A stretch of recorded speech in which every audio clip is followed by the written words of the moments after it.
Hey, it's time for one of my long, rambling, incoherent rants because I've seen something on TV the last couple of days that's really pissed me off. It's regarding the Minneapolis protests. Now, I'm not wanting to talk about the things a lot of people are talking about right now, like whether the cops are racist, whether this was murder or homicide, or whether it was manslaughter. I don't want to talk about that. I'm not saying that I disagree with any of it. I'm not saying, I don't believe the cops are racist, or I don't believe the cops are out of control. I really do believe the cops are racist, and I do believe they're out of control. I think racism is just a symptom of their problem, though. I don't think the racist part is as bad as it used to be, because, when I was a kid, it was normal that everyone's parents and grandparents and the police thought that, pretty much felt that gay people should be able to be killed in the street and black people are lesser and should know their place and stay in their neighborhoods. I mean, that was common when I was a kid. Nowadays, if someone thinks like that out loud, they put them on an ice floe and ship them out to sea. So it's better. I'm not saying it's great, but it's better. But I think the racist problems with the police is just a symptom of a bigger problem where they see all of us as something that they are there to control, that they are our betters, and that it's them against us. I think that is systemic in the police departments now, and I think it shows we need complete police reform. We need to demilitarize police immediately. We need to start doing it right now. It needs to stop being acceptable that it's being done even. That's one of the reasons I think it's worse than the racism, because racism is shrinking. It hasn't gone away, but it's getting smaller, and we're being more cognizant of it. But this whole idea that it's okay for police departments to be militarized and act like private armies, it's going up and up and up. People are becoming more comfortable with it. So I think that's what we need to pay attention to. But like I say, I'm not saying that what's going on doesn't have a racist element. The fact that more black people get charged with crimes or arrested, etc., all that has a racist element to it. It doesn't mean the cops or the law is racist. Like if murder is illegal, that's not a racist law. Now, even if 6 out of 10 people who get arrested for murder or actually commit murder are black, well, that's not racist either, because that's the law being enforced equally. If actually 6 out of 10 murders are being committed by blacks, which statistics lead to that's close to true, the racism isn't the law or the enforcement of the law. The racism is the reasons why that's happening. Why is this community offending at a higher rate? They're not more evil because of the color of their skin. They're not, more animalistic because of their race. It's because of their conditions. It's because of their society. Maybe they don't have the same educational opportunities that some communities do. Maybe they don't enjoy the same social benefits that a lot of people do. They don't enjoy the benefit of the doubt like a lot of white people do. They've grown up with a different image of what society is and how society treats them.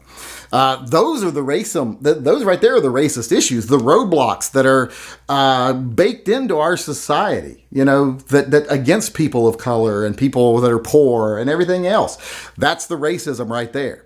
That's why they're more widely affected by a law, but it doesn't make the law racist. I think when we yell, that law is racist because it disproportionately affects Hispanics or blacks or whatever, if the law itself is not blatantly racist, and if it just says something like murder is illegal, well then what's racist is what exists in society that causes the disparity. And that tends to get ignored when you yell things like the law is racist. That's why I don't like to see racist yelled when that's the lesser offense. You know what I mean?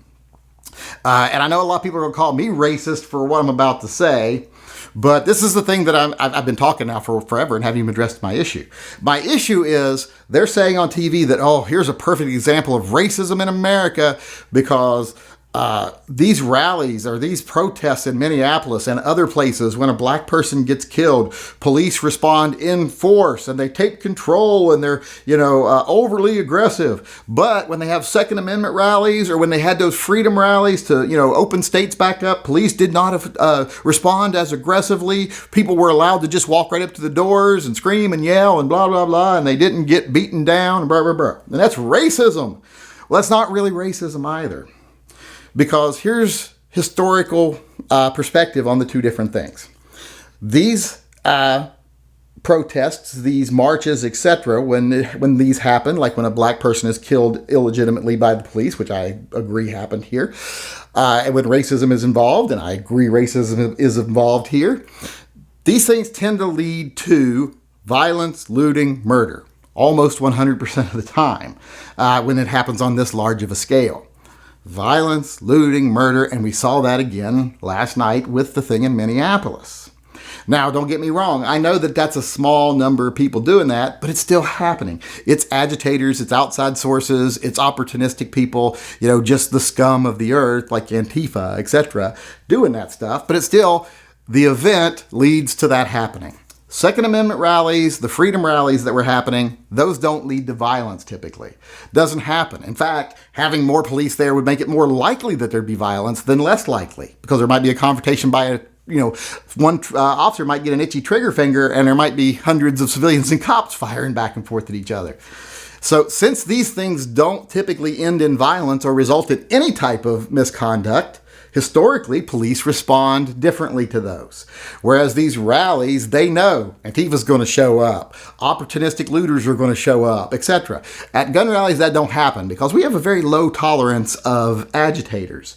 Heck, we even take out our own sometimes when they're not literally take them out, but we're like, you need to sit down and shut the fuck up and go home, because you are not looking good on us. That happens more at these rallies than those. And that happens a lot at these rallies too. Believe me, there's people trying to keep control. But when you have people like Antifa show up bent on destruction, there's not much they can do. But like I said, since there is a different historical conclusion to both of these things, police have to react differently. That's not racism. We might want to start looking at what factors cause these events to escalate to violence so much and try to fix it to where people, one, aren't seeing black people, killed in the streets by police.